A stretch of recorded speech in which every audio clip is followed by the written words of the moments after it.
Hola a todos los amantes y curiosos de la historia. Bienvenidos a mi canal. Hoy os traigo la vida de Francesca de Rimini. Ella fue una noble italiana que acabaría pasando a la historia por cometer adulterio con su propio cuñado, protagonizando así ambos uno de los romances más trágicos de la historia, que acabaría inspirando a numerosos escritores, dramaturgos y artistas a lo largo de los siglos. Esta biografía es realizada por petición de Dylan de los Santos, Valentina Laborde, LSVM 1 y José Alberto Solano. Francesca de Polenta nació alrededor del año 1259 en la ciudad de Rávena, en los Estados Pontificios, actualmente en Italia.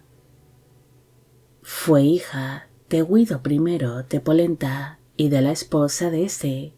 una mujer que pertenecía a la familia Fontana. El matrimonio tuvo 7 hijos en común,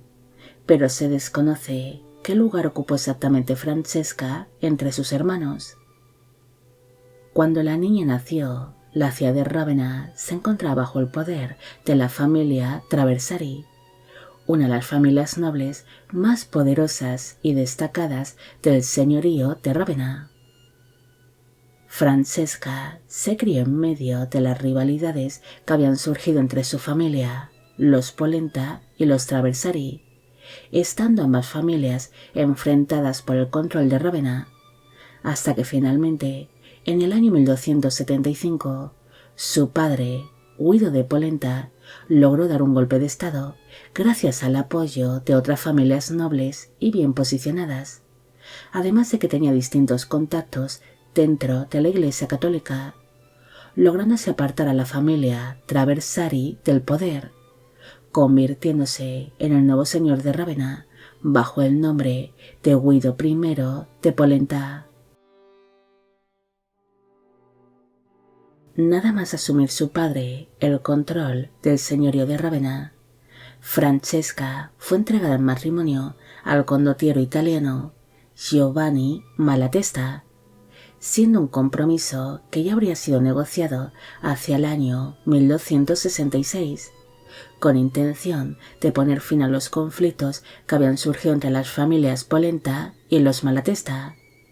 celebrándose finalmente este enlace en el año 1275,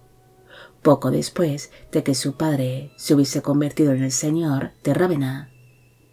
Para entonces, ella tenía unos 16 años de edad en el momento de la unión, y él 35.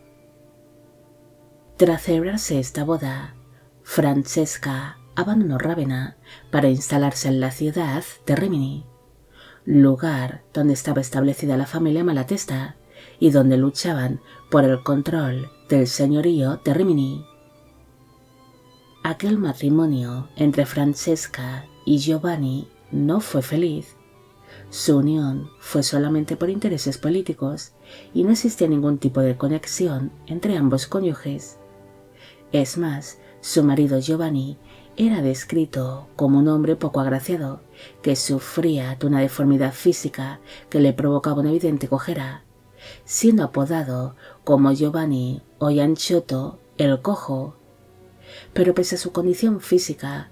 su esposo sería un hombre bien valorado entre sus hombres, siendo descrito como un señor valioso y valiente.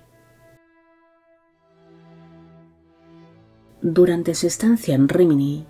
Francesca se enamoró perdidamente de su cuñado Paolo, que era el hermano menor de su marido.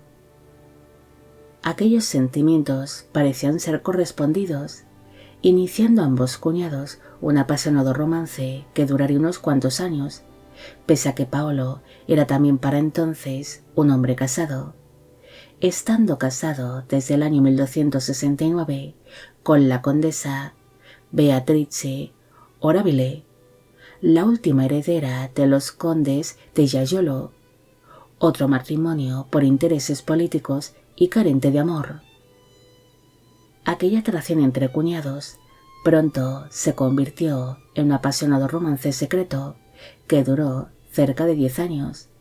manteniendo ambos amantes una serie de encuentros clandestinos a las espaldas de su familia, encontrando así Francesca el amor y la pasión que tanto había deseado entre los brazos de su cuñado,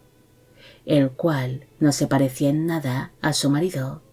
siendo Paolo descrito como un joven muy apuesto, de cuerpo atlético y encantador, siendo apodado como Paolo el Bello. Pese a vivir aquel romance secreto, Francesca se vería obligada a seguir compartiendo el lecho con su marido Giovanni, ya que tenía la obligación de darle el mayor número de hijos posible a su esposo, naciendo de esta unión tan solo una hija que se llamó Concordia, la cual habría nacido antes de que Francesca iniciase su romance con Paolo. Pese a que los amantes siempre fueron muy discretos durante el tiempo que duró su relación, finalmente fueron descubiertos por su propio marido, cuando la pareja se encontraba intimando en el dormitorio de Francesca a altas horas de la madrugada, debido a que los amantes pensaban que Giovanni no se encontraba en la ciudad de Rimini en ese momento, y decidieron dar rienda suelta a su pasión durante la ausencia de su marido. El hecho de ser encontrados en una actitud cariñosa en el lecho de Francesca enfureció mucho a Giovanni, quien asesinó a ambos amantes con su espada, mientras estos aún se encontraban en la cama,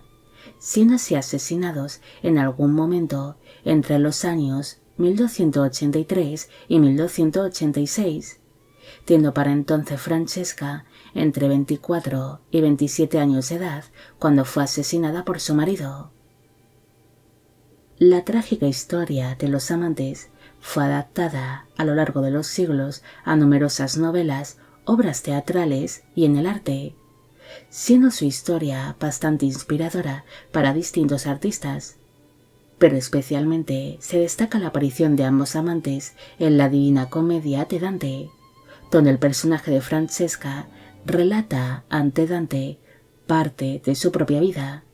revelándole que al principio su romance con Paolo fue totalmente inocente y basado en el amor cortés,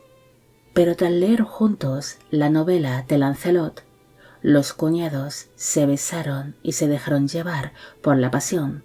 como hicieron Lancelot y la reina Ginebra en aquella novela que ambos cuñados habían leído juntos. La historia de Francesca y Paolo también fue adaptada y modificada por distintos escritores, como es el caso del escritor y humanista italiano Giovanni Boccaccio, quien escribió su propia versión de esta trágica historia de amor. Según el escrito de Boccaccio, Francesca fue una víctima de las ambiciones y de las mentiras de su propio padre, debido a que Guido I de Polenta estaba realmente seguro de que la bella Francesca rechazaría un casamiento con Giovanni Malatesta en cuanto viese a su prometido por primera vez en el altar, debido a que Giovanni era poco agraciado y era cojo. Por esta razón, tras mediar con la familia Malatesta, se decidió que el bello Paolo tendría que ocupar el lugar de su hermano mayor en el altar, encontrándose así Francesca un novio atractivo y encantador, casándose realmente ilusionada con quien creía que sería su futuro marido. Pero al llegar a la ciudad de Rimini, se encontraría con la triste realidad, descubriendo que su marido era realmente Giovanni Malatesta, algo que entristeció mucho a la joven y bella novia. Pese a estar casada con Giovanni, ni Francesca ni Paolo pudieron olvidar la gran atracción que había surgido entre ellos ante el altar, considerándose como marido y mujer, pese a que realmente no estaban casados entre sí y cada cual tenía su propio cónyuge, amándose así en secreto hasta que finalmente fueron descubiertos en aquella trágica noche, en la que los amantes fueron asesinados en el dormitorio de Francesca. El asesinato de Francesca y Paolo no tuvo ningún tipo de repercusión en la vida de Giovanni Malatesta, quien salió impune de aquel asesinato, al ser considerado como la verdadera víctima de aquel adulterio entre cuñados, aunque sí ganó una mala fama como hombre sanguinario y vengativo. Tras producirse este asesinato, la familia Malatesta finalmente consiguió asumir el control de Rimini como los nuevos señores de dicho señorío en el año 1295, convirtiéndose Giovanni en uno de los grandes apoyos de su padre durante su gobernación, y sería nombrado hasta en 3 ocasiones distintas como gobernador de Pesaro, lugar donde gobernó hasta el fin de sus días en el año 1304. Giovanni también acabaría rehaciendo su vida tras haber asesinado a su esposa y a su hermano menor, casándose en segundas nupcias con una mujer llamada Zambrasina de Zambrasi y Faenza, naciendo de esta unión 5 hijos. No hay mucho más que decir sobre Francesca. Ella fue una de las tantas mujeres que en el pasado fueron entregadas en matrimonio para sellar alianzas políticas o para poner fin a los conflictos entre familias, siendo obligadas a casarse con hombres con los que a lo mejor no llegaron a tener nada en común o ni la más mínima conexión, siendo así condenadas a matrimonios infelices y carentes de amor. Francesca acabará encontrando todo aquel amor y la pasión que tanto había deseado entre los brazos de su cuñado, el bello Paolo, surgiendo así entre ambos una gran pasión que logró ser ocultada por alrededor de 10 años, pero que finalmente acabaría marcando el fin de los enamorados, siendo asesinados por el propio marido de Francesca cuando los amantes se encontraban en una actitud cariñosa. La historia de esta dama ha sido modificada en diferentes ocasiones por numerosos escritores y dramaturgos a lo largo de la historia, surgiendo así distintas versiones de esta trágica historia, pero sin duda la pasión, el deseo y el amor que surgió entre Francesca y Paolo se convirtió en una de las historias de amor más trágicas de la historia. Bueno amigos, llegamos al final de la vida de Francesca de Rimini. Espero que os haya gustado esta historia y espero a que a todos los que me pedisteis de que hiciese un vídeo sobre ella también. Como siempre, agradeceros todo el apoyo que recibe el canal. Mil gracias por ver los vídeos que voy realizando y quisiera agradeceros de corazón el que forméis parte de Biopic Channel. Hoy me gustaría saber qué os apreció esta historia y si conocéis otros romances que acabaron convirtiéndose en trágicas historias de amor. Y con esto me despido. Hasta la próxima.